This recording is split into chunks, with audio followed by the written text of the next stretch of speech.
Hi there everyone, welcome to my channel. So in this video guys, I will teach you on how to display a text using bash or born again shell. Before we continue, I would like to say thank you so much to all my viewers, silent viewers, and supporters in my channel. Thank you for watching my videos. If you are new with my channel and then you like this video, please click the like button. Don't forget to share and please support my channel guys by clicking the subscribe button. So let's begin. I will put a link in the video description where you can download the complete source code of our tutorial video for today. You may click the notification bell so that you will be notified with my newly uploaded video. Okay, so we are here in GNU Nano editor. So we have here to display a text, we are using echo in bash or born again shell. So echo dash e this directive, no, we are allowed to use \n or new line. This command, no, can be seen if you are having an experience in C or C++ programming including Java. Echo dash e new line here to display the text. Here we are using echo, so this is an example to display a text in bash. New line again here, echo dash.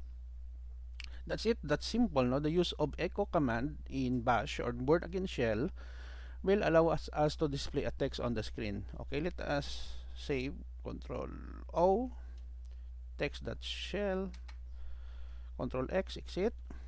To run a program, bash space text dot sh extension of shell. Enter. Here we go. We display this text. This is an example to display a text in bash. Let us go back to Nano. Let's say I will add another text here. Oops, sorry.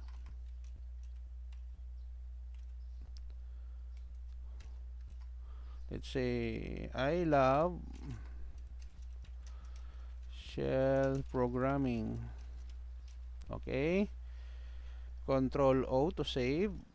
Control X to exit. To run bash text.shell. Okay, so we have here the output. This is an example to display a text in bash. I love shell programming. Let us go back to our editor Nano. Okay guys, so this is the end of our tutorial video on how to display text in bash, no, or born again shell programming language. Thank you so much for watching guys. I hope that you have learned something new in this video.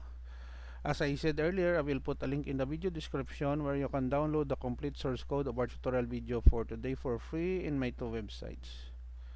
Don't forget to like, share, and please support my channel guys if you are new by clicking the subscribe button. See you in the next video tutorial guys. This is your friend Jake saying bye bye for now.